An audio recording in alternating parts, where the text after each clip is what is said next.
മാറ്റ്കമ്മിന്റെ മറ്റൊരു വീഡിയോയിലേക്ക് എല്ലാവർക്കും സ്വാഗതം. ഇന്നത്തെ വീഡിയോ നമ്മൾ ഡിസ്കസ് ചെയ്യുന്നത് ഭാരതിദാസൻ യൂണിവേഴ്സിറ്റിയിൽ നിന്നുള്ള ജെനുവിൻ സർട്ടിഫിക്കറ്റ് ആപ്ലിക്കേഷൻ പ്രൊസീജിയർ ആണ്. തിരുച്ചിറപ്പള്ളിയിലുള്ള UGC അംഗീകാരമുള്ള ഒരു സ്റ്റേറ്റ് യൂണിവേഴ്സിറ്റിയാണ് ഭാരതിദാസൻ യൂണിവേഴ്സിറ്റി എന്ന് പറയുന്നത്. അവിടെ ഡിസ്റ്റൻസ് മോഡിലും റെഗുലർ മോഡിലും ഒക്കെ പല കോഴ്സുകളും ഉണ്ട്. സോ ബേസിക്കലി ഈ തമിഴ്നാട്ടിലെ ഫേമസ് ആയിട്ടുള്ള സെന്റ് ജോസഫ് കോളേജ് തൃച്ചി, അല്ലെങ്കിൽ Bishop Heber college, then national college, then Jamia Millia, then Jamal Muhammad college, ഇങ്ങനെയുള്ള പല കോളേജുകളും ഭാരതിദാസൻ യൂണിവേഴ്സിറ്റി അഫിലിയേറ്റ് ചെയ്തിരിക്കുന്ന യൂണിവേഴ്സിറ്റിയാണ്. സോ ഭാരതിദാസൻ യൂണിവേഴ്സിറ്റി ഒരു കോഴ്സ് ചെയ്യുന്നത് യാതൊരു പ്രശ്നങ്ങളുമില്ല. നിങ്ങൾക്ക് ഉറപ്പായും ഭാരതിദാസൻ യൂണിവേഴ്സിറ്റിയിൽ പോയി കോഴ്സുകൾ ചെയ്യുകയും പഠിക്കുകയും ചെയ്യാവുന്ന. കേരളത്തിൽ നിന്ന് ഒത്തിരി ആളുകൾ ഭാരതിദാസൻ യൂണിവേഴ്സിറ്റിയിൽ ഡിസ്റ്റൻസ് മോഡിലെ കോഴ്സുകൾ ചെയ്യുന്നുണ്ട്. അപ്പോൾ അത് കംപ്ലീറ്റ് ചെയ്തതിന് ശേഷം എന്തെങ്കിലും ഒരു വെരിഫിക്കേഷൻ വരുമ്പം നിങ്ങൾ PSC വെരിഫിക്കേഷനോ കേട്ടറ്റിൻ്റെ വെരിഫിക്കേഷനോ അല്ലെങ്കിൽ നിങ്ങൾ എവിടെയെങ്കിലും ഗസ്റ്റ് ടീച്ചറായിട്ട് വർക്ക് ചെയ്യുന്നതിന് വെരിഫിക്കേഷൻ വരുന്ന സമയത്തൊക്കെ നിങ്ങൾ ജെനുവിൻ സർട്ടിഫിക്കറ്റ് ഹാജരാക്കേണ്ടതായിട്ട് വരും. അതിൻ്റെ ആപ്ലിക്കേഷൻ പ്രൊസീജിയറും ഡീറ്റെയിലുകളും ഒക്കെയാണ് നമ്മൾ കംപ്ലീറ്റ് ആയിട്ട് ഇന്നത്തെ വീഡിയോയിൽ നമ്മൾ നോക്കാനായിട്ട് പോകുന്നത്. വീഡിയോ യൂസ്ഫുൾ ആകുമെന്ന് ഞാൻ കരുതുന്നു.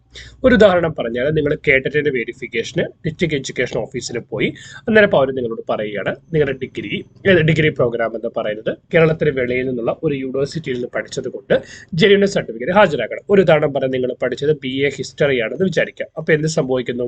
ഈ ഡിസ്ട്രിക്ട് എഡ്യൂക്കേഷൻ ഓഫീസിൽ നിന്ന് ആപ്ലിക്കേഷൻ ഫോം എന്ന് പറയുന്നത് ഭാരതിദാസൻ യൂണിവേഴ്സിറ്റിയിലേക്ക് പോകുന്നു. ഭാരതിദാസൻ യൂണിവേഴ്സിറ്റി നിങ്ങളുടെ സർട്ടിഫിക്കറ്റ് മാർക്ക് ലിസ്റ്റുകളും ഒക്കെ പരിഗണിച്ചതിന് ശേഷം നിങ്ങളുടെ ഈ പറയപ്പെടുന്ന സർട്ടിഫിക്കറ്റ് അല്ലെങ്കിൽ മാർക്ക് ലിസ്റ്റ് ജെനുവിൻ ആണെങ്കിൽ ജെനുവിൻ സർട്ടിഫിക്കറ്റ് ഡിസ്ട്രിക്ട് എഡ്യൂക്കേഷൻ ഓഫീസിലേക്ക് അയക്കുന്നു. അപ്പോൾ ഡിസ്ട്രിക്ട് എഡ്യൂക്കേഷൻ ഓഫീസിലേക്ക് ജെനുവിൻ സർട്ടിഫിക്കറ്റ് കിട്ടും. സോ ബേസിക്കലി ആപ്ലിക്കേഷൻ പോകുന്ന DE ഓഫീസിൽ നിന്ന് ഭാരതിദാസൻ യൂണിവേഴ്സിറ്റിയിൽ നിന്നും കിട്ടാൻ പോകുന്ന ഭാരതിദാസൻ യൂണിവേഴ്സിറ്റിയിൽ നിന്ന് DE ഓഫീസിലേക്കായിരിക്കും. നിങ്ങളുടെ കയ്യിൽ ഒരു കാരണവശാലും സർട്ടിഫിക്കറ്റ് കിട്ടില്ല. അപ്പോൾ ഇതിന്റെ പ്രൊസീജിയറാണ് നമ്മൾ നോക്കാനായിട്ട് പോകുന്നത്. സോ ഭാരതിദാസൻ യൂണിവേഴ്സിറ്റിയുടെ വെബ്സൈറ്റിൽ പോയിട്ട് നിങ്ങൾ ജെനുവിൻ സർട്ടിഫിക്കറ്റ് നടത്തി കഴിഞ്ഞാൽ നിങ്ങൾക്ക് ഇങ്ങനെ ഒരു ആപ്ലിക്കേഷൻ ഫോം ഡൗൺലോഡ് ചെയ്തെടുക്കാനായിട്ട് പറ്റും. Application form for the genuine certificate. Please find enclosed copy of the mark statement, provisional certificate or degree certificate of the following candidate awarded by Bharathidasan University. Kindly verify the same and inform the genuineness of the certificate. So basically എന്താണെന്ന് വെച്ചാൽ ഇപ്പം നിങ്ങൾക്ക് genuine certificate വേണ്ടത് mark ലിസ്റ്റിനാണെങ്കിൽ നിങ്ങൾ mark ലിസ്റ്റിൻ്റെ ആയിട്ട് നിങ്ങൾ അയക്കണം. Degree certificate ആണെങ്കിൽ ഡിഗ്രി സർട്ടിഫിക്കറ്റിൻ്റെ ആയിട്ട് അയക്കണം. പ്രൊവിഷണൽ സർട്ടിഫിക്കറ്റ് പ്രൊവിഷണലായിട്ട് അയക്കണം.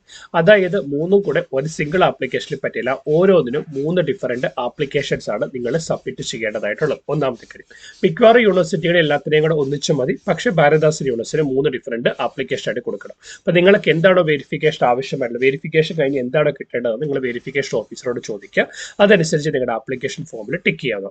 ഒന്ന് name of the employee or student. അതായത് ഫോർ എക്സാമ്പിൾ ഇവിടെ നിങ്ങൾ കൊടുക്കേണ്ടത് നിങ്ങളുടെ പേരാണ്. ഇവിടെ എംപ്ലോയി എന്ന് വരാനുള്ള കാരണം എന്ന് പറയുന്നത് ചിലർ ജോലി കിട്ടിയതിന് ശേഷമാണ് വെരിഫിക്കേഷൻ ആപ്ലിക്കേഷൻ കൊടുക്കുക. അപ്പോൾ എന്താണ് ബേസിക്കലി നിങ്ങളുടെ എംപ്ലോയി സ്റ്റാറ്റസിലാണ് നിങ്ങൾക്ക് ജെനുവിനസ് വേണ്ടത്. അപ്പോൾ അതുകൊണ്ടാണ് അവിടെ എംപ്ലോയി എന്ന് വരുന്നത്. ഡെസിഗ്നേഷൻ ഫോർ എക്സാമ്പിൾ നിങ്ങൾ സ്റ്റുഡൻ്റ് ആണ്, സ്റ്റുഡൻ്റ് എന്ന് കൊടുക്കുക. നേരെ മറിച്ച് നിങ്ങൾ ഏതെങ്കിലും കോളേജിലോ സ്കൂളിലോ ഏതെങ്കിലും കമ്പനിയിൽ വർക്ക് ചെയ്യുകയാണ്, നിങ്ങൾക്ക് ആ ഡെസിഗ്നേഷൻ കൊടുക്കാം. ഇവിടെ നിങ്ങളുടെ മൊബൈൽ നമ്പർ കൊടുക്കാം. ഇവിടെ താഴെ എംപ്ലോയി സ്റ്റുഡന്റ് ID നമ്പറോ റെഫറൻസ് നമ്പർ, എംപ്ലോയി ID നമ്പറോ സ്റ്റുഡന്റ് ID നമ്പറോ റെഫറൻസ് നമ്പറോ അങ്ങനെ എന്തെങ്കിലും ഉണ്ടെങ്കിൽ നിങ്ങൾക്ക് ഇവിടെ കൊടുക്കാവുന്നതാണ്. നേരെ താഴോട്ട് വന്നു കഴിയും. ഇവിടെ നിങ്ങളുടെ ഭാരതിദാസൻ യൂണിവേഴ്സിറ്റിയിലെ രജിസ്റ്റർ നമ്പർ അല്ല കൊടുക്കേണ്ടത്. നിങ്ങളിപ്പോൾ എവിടെ വർക്ക് ചെയ്യുന്നോ ആ വർക്ക് ചെയ്യുന്നുണ്ടെങ്കിൽ അവിടുത്തെ റെഫറൻസ് നമ്പർ അല്ല. നിങ്ങൾ കേട്ടിൻ്റെ വെരിഫിക്കേഷൻ ഒക്കെ പോയതാണ് സ്റ്റുഡൻ്റ് ആണ്, അപ്പോൾ നിങ്ങൾക്ക് പ്രത്യേകിച്ച് റെഫറൻസ് നമ്പറുകളൊന്നും വരില്ല. അവിടെ നിങ്ങളൊന്നും കൊടുക്കേണ്ടതായിട്ടില്ല. ഇവിടെ സീരിയൽ നമ്പർ 1, ഇവിടെ സെൻട്രൽ കോഡ്, അതായത് നിങ്ങളുടെ കോളേജിൻ്റെ കോഡ്, നിങ്ങളുടെ കോളേജിൻ്റെ പേര് വിത്ത് സ്ഥലം, നിങ്ങളുടെ യൂണിവേഴ്സിറ്റി രജിസ്റ്റർ നമ്പർ, നിങ്ങളുടെ കോഴ്സ് ഏതായിരുന്നു, നിങ്ങളുടെ സബ്ജക്റ്റ് ഏത്. ഫോർ എക്സാമ്പിൾ BSc കെമിസ്ട്രി ആണെങ്കിൽ ഇവിടെ BSc എന്ന് വരും, ഇവിടെ കെമിസ്ട്രി എന്ന് വരും. ഓക്കെ, ഇവിടെ നിങ്ങൾ താഴോട്ട് വന്ന് കഴിയുമ്പോൾ മോഡ് ഓഫ് സ്റ്റഡി, നിങ്ങളുടെ പ്രോഗ്രാം റെഗുലർ ആണോ ഡിസ്റ്റൻസ് എഡ്യൂക്കേഷൻ ആണോ. റെഗുലർ ആണെങ്കിൽ ഡിസ്റ്റൻസ് വെട്ടിയിട്ട് റെഗുലർ മാത്രം ടിക്ക് ചെയ്യുക. MPhil സ്റ്റുഡൻറ്റിനെ സംബന്ധിച്ചിടത്തോളം സിഗ്നിഫിക്കൻ്റ് ആവുന്ന full time or part time എന്ന് പറയുന്ന കാര്യം സിഗ്നിഫിക്കൻ്റ് ആവുക. ബേസിക്കലി പക്ഷേ നമുക്കിപ്പോൾ അറിയാം ഇപ്പോൾ MPhil ഇല്ലാത്തതുകൊണ്ട് അതിനകത്ത് ഇൻഫ്ലുവൻസ് വരുന്നില്ല. പക്ഷേ പഴയ ആളുകളെ സംബന്ധിച്ച് അത് ഇൻഫ്ലുവൻസ് വരും. എൻക്ലോഷർ ഓഫ് ദ ഡോക്യുമെന്റുകൾ എൻക്ലോഷർ. ഇതിന് ഉത്തരം എന്താണ്? നിങ്ങളിപ്പോൾ ജെനുവിനസ് ആപ്ലിക്കേഷൻ കൊടുക്കുന്ന മാർക്ക് സ്റ്റേറ്റ്മെന്റ് ആണെങ്കിൽ ഇവിടെ ടിക്ക് ചെയ്യുക. പ്രൊവിഷണൽ സർട്ടിഫിക്കറ്റ് ആണെങ്കിൽ ഇവിടെ ടിക്ക് ചെയ്യുക. ഡിഗ്രി സർട്ടിഫിക്കറ്റ് ഇവിടെ ടിക്ക് ചെയ്യുക. 3 വേണമെങ്കിൽ ഒന്നിച്ച് ടിക്ക് ചെയ്യരുത്. 3 സെപ്പറേറ്റ് ആപ്ലിക്കേഷൻ നിങ്ങൾ സബ്മിറ്റ് ചെയ്യേണ്ടതായിട്ടുണ്ട്. ഒന്നിൽ തന്നെ 3 ടിക്ക് ചെയ്യരുത്. എന്താണ് കാരണം ഞാൻ പറഞ്ഞത് താഴോട്ട് വരുമ്പോൾ നിങ്ങൾക്ക് മനസ്സിലാകും. ഇനി നിങ്ങൾ നോക്കുമ്പോൾ ഇവിടെ നമ്മളോട് ചോദിച്ചിരിക്കുന്നത് മോഡ് ഓഫ് പേയ്മെന്റ്. ഭാരതദാസൻ യൂണിവേഴ്സിറ്റിയിൽ രണ്ട് രീതിയിലാണ് പേയ്മെന്റ് നടത്താവുന്നത്. ഒന്നെങ്കിൽ നിങ്ങൾക്ക് ഡി ഡി എടുക്കാം, അല്ലെങ്കിൽ ഓൺലൈനായിട്ട് പേയ്മെന്റ് നടത്താം.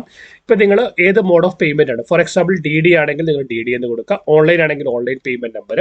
ഇപ്പൊ നിങ്ങൾ ഓൺലൈനായിട്ട് പേയ്മെന്റ് ചെയ്ത് കഴിയുമ്പോൾ നിങ്ങൾക്ക് ഒരു transaction reference I D number കിട്ടും, അത് നിങ്ങൾക്ക് ഇവിടെ കൊടുക്കാം. ആ ഈ ട്രാൻസാക്ഷൻ ചെയ്ത ദിവസം ഇപ്പം ഫോർ എക്സാമ്പിൾ ഡി ഡി ആണെങ്കിൽ ബാങ്കിന്റെ പേരുണ്ടാവും, നേരെ മറിച്ച് ഓൺലൈൻ ട്രാൻസാക്ഷൻ ആണെങ്കിൽ ഏതെങ്കിലും പ്ലാറ്റ്ഫോം വഴി നിങ്ങൾ ചെയ്തിരിക്കുന്നതെങ്കിൽ നിങ്ങൾക്ക് ആ പ്ലാറ്റ്ഫോമിന്റെ പേര് നിങ്ങൾക്ക് കൊടുക്കാവുന്നതാണ്. ദെൻ എത്രയാണ് എമൗണ്ട്, ആ എമൗണ്ട് ഇവിടെ കൊടുക്കുക. അതിനുശേഷം address of the employer. Address of the employer എന്ന് ഉദ്ദേശിക്കുന്നത് ആർക്കാണോ സർട്ടിഫിക്കറ്റ് കിട്ടുന്നത് അവരെയാണ്. അവിടെ നിങ്ങളുടെ അഡ്രസ് ഒരിക്കലും കൊടുത്തേക്കരുത്. ഒരു ഉദാഹരണം പറയാൻ, നിങ്ങൾ കേട്ടറ്റിന് വെരിഫിക്കേഷന് പോയാൽ ഇവിടെ വരേണ്ടത് ഡിസ്ട്രിക്ട് എഡ്യൂക്കേഷൻ ഓഫീസിന്റെ അഡ്രസ്സാണ്.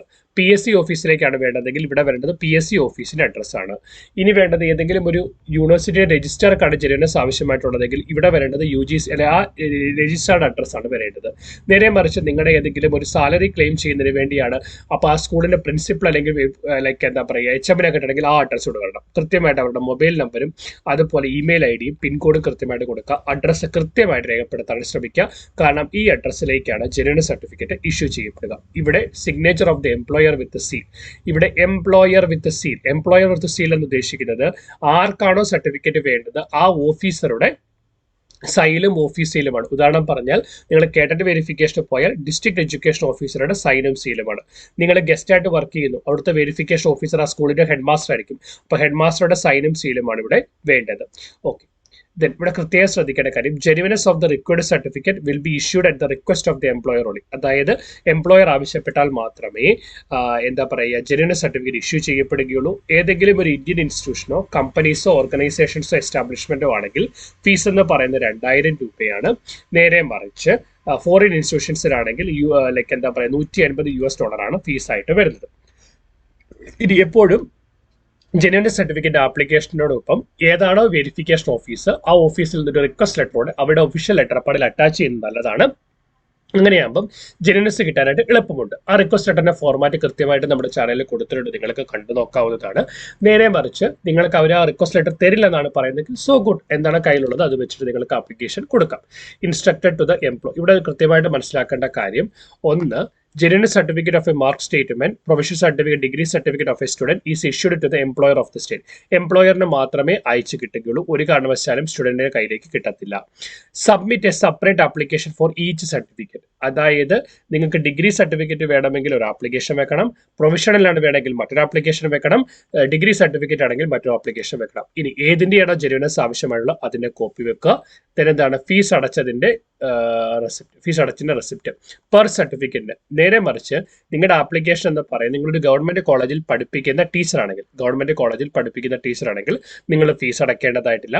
ദെൻ ബാർ കൗൺസിലിന്റെ വെരിഫിക്കേഷന് വേണ്ടിയാണെങ്കിൽ നിങ്ങൾ ഫീസ് അടയ്ക്കേണ്ടതായിട്ടില്ല, അല്ലെങ്കിൽ നിങ്ങൾ ഫീസ് അടയ്ക്കണം. ഇങ്ങനെ ഓൺലൈനായിട്ട് ഫീസ് അടയ്ക്കാൻ ആഗ്രഹിക്കുന്നവർക്ക് ഈ ഈ ലിങ്കിലൂടെ നിങ്ങൾക്ക് ഓൺലൈനായിട്ട് ഫീസ് അടയ്ക്കാനായിട്ട് പറ്റുന്നതാണ്. ഇനി നിങ്ങളുടെ ആപ്ലിക്കേഷൻ ഫോം, റിക്വസ്റ്റ് ലെറ്റർ ഉണ്ടെങ്കിൽ റിക്വസ്റ്റ് ലെറ്റർ, അതോടൊപ്പം നിങ്ങൾ എന്തിനാണ് വെരിഫിക്കേഷൻ വേണ്ടത് ആ വെരിഫിക്കേഷൻ വേണ്ടതിന്റെ കോപ്പി, ഫീസ് അടച്ച റെസിപ്റ്റിന്റെ കോപ്പി അല്ലെ DD ഇത്രയും കാര്യങ്ങൾ ഈ പറയപ്പെടുന്ന അഡ്രസ്സിലേക്ക് ഹാർഡ് കോപ്പി ആയിട്ട് നിങ്ങൾ അയച്ചു കൊടുക്കണം. പോസ്റ്റൽ മാത്രമേ അയക്കാവുള്ളൂ, കൊറിയർ ചെയ്യരുത്. ഇനി വെരിഫിക്കേഷൻ ഓഫീസർ എന്ന് പറയുന്നത് ഇന്ത്യക്ക് വെളിയിലാണെങ്കിൽ അവർക്ക് ഈ ഡോക്യുമെന്റുകൾ ഇമെയിൽ ആയിട്ട് അയക്കാവുന്നത് ആണ്. ഇനി ബേസിക്കലി എന്താ പറയുക, ഇനി എംപ്ലോയീസോ സ്റ്റുഡൻറ്റോ ജെന്യൂനെസ് സർട്ടിഫിക്കറ്റിന്റെ സ്റ്റാറ്റസ് എന്താണെന്ന് അറിയാൻ വേണ്ടി ഫോൺ വഴിയോ നേരിട്ട് വന്നിട്ടോ ചോദിക്കാനായിട്ട് പാടില്ല. കാരണം genuineness certificate is a confidential document. അയച്ചു കൊടുക്കേണ്ട അഡ്രസ്സ് ഇതാണ്. വീഡിയോ യൂസ്ഫുൾ ആകുമെന്ന് ഞാൻ കരുതുന്നു. എന്തെങ്കിലും സംശയമുണ്ടെങ്കിൽ മറക്കാതെ കമന്റ് ചെയ്യുക. വീഡിയോ യൂസ്ഫുൾ ആണെങ്കിൽ അതുകൂടി കമന്റ് ചെയ്യാൻ ശ്രമിക്കുക. Keep watching, keep running. Thanks for watching. By.